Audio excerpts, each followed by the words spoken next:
Serana? Is it really you? I can't believe it. How do we get inside? We have to talk. Serana, what are you doing here? Where's your father? He doesn't know we're here. I don't have time to explain. I must have failed. Harkon's found a way to decipher the prophecy, hasn't he? No, you've got it all wrong. We're here to stop him. To make everything right. Wait a moment. You've brought a stranger here? Have you lost your mind? No, you don't... You, come forward. I would speak with you. So how has it come to pass that a vampire hunter is in the company of my daughter? It pains me to think you'd travel with Serana under the guise of her protector in an effort to hunt me down. Coming from one who murders vampires as a trade, I find it hard to believe your intentions are noble. Serana has sacrificed everything to prevent Harkon from completing the prophecy. I would have expected her to explain that to you. You think I'd have the audacity to place my own daughter in that tomb for the protection of her Elder Scroll alone? The scrolls are merely a means to an end. The key to the tyranny of the sun is Serana herself. When I fled Castle Volkihar, I fled with 2 Elder Scrolls. The scroll I presume you found with Serana speaks of Auriel and his arcane weapon, Auriel's bow. The second scroll declares that the blood of Cold Harbor's daughter will blind the eye of the dragon. Like myself, Serana was a human once. We were devout followers of Lord Molag Bal. Tradition dictates the females be offered to Molag Bal on his summoning day. You survive the ordeal. Those that do emerge as a pure-blooded vampire. We call such confluences the Daughters of Cold Harbor. It's what some call the domain of Molag Bal, his place in oblivion. It was expected of her, just as it was expected of me. Being selected as an offering to Molag Bal is an honor. She wouldn't have dared turn her back on that. Now you're beginning to see why I wanted to protect Serana, and why I've kept the other Elder Scroll as far from her as possible. If Harkon obtained Auriel's bow, and Serana's blood was used to taint the weapon, the tyranny of the sun would be complete. In his eyes, she'd be dying for the good of all vampires. And how exactly do you plan on stopping him? Have you been listening to me? Like Serana, I'm a pure-blooded vampire. My presence on Tamriel is as much of a danger as hers. You care nothing for Serana, or our plight. Whether or not you've become one of us in order to survive the Soul Cairn, you're still a vampire hunter at heart. You're here because we're abominations in your mind. Evil creatures that need to be destroyed. Serana, this stranger aligns himself with those that would hunt you down and slay you like an animal. Yet I should entrust you to him. This stranger has done more for me in the brief time I've known him than you've done in centuries. How dare you! I gave up everything I cared about to protect you from that fanatic you call a father! Yes, he's a fanatic. He's changed. But he's still my father. Why can't you understand how that makes me feel?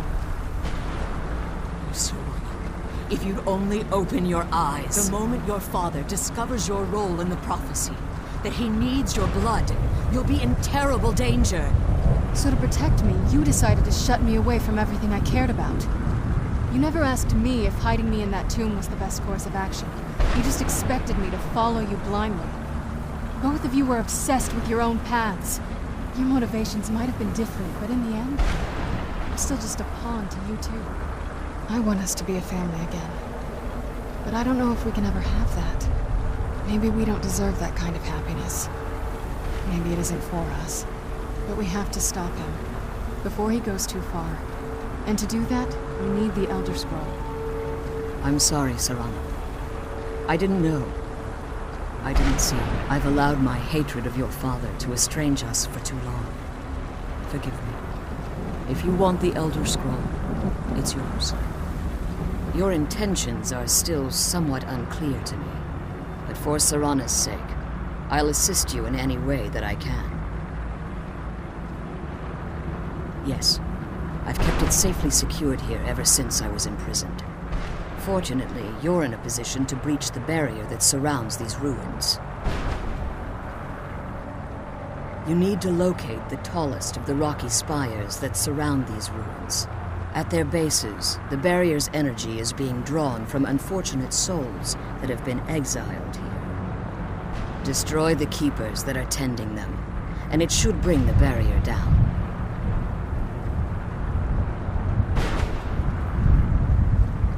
One more word of warning.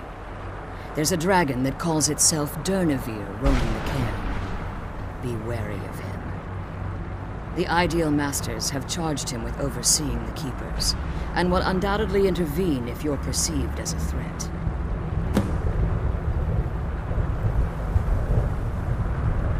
When I entered the Soul Cairn, I had intended to strike a bargain with the Ideal Masters, the custodians of this place.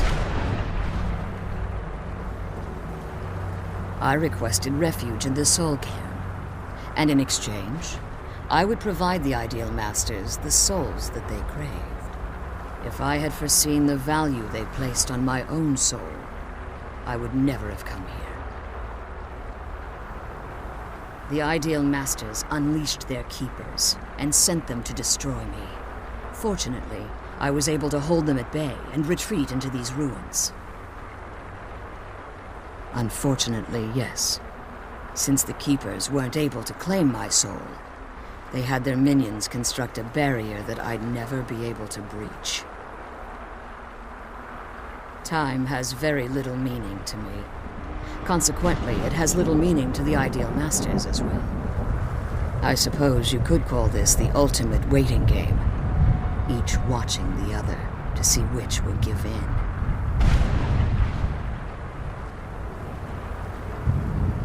I know very little about them. They're mystic entities that lord over the Soul Cairn, controlling every aspect from its fabric to its appearance. While some necromancers believe they are the crystalline structures dotting the Soul Cairn, I believe there's more to it than that. I think they transcend what we perceive as a physical form. Perhaps they were once corporeal beings, but they've obviously reached a point where they no longer require a tangible presence. Conduits, through which the Ideal Masters speak to their underlings and feed on their victims. The Ideal Masters' weakness is their insatiable hunger for pure souls. It's the reason for the Soul Cairn's existence, and the only leverage a necromancer has when bargaining with them. The ability to summon powerful undead guardians, as one would conjure an Atronak or Daedra. However, the majority of necromancers that are foolish enough to enter into a bargain with the Ideal Masters wind up here as harvested souls.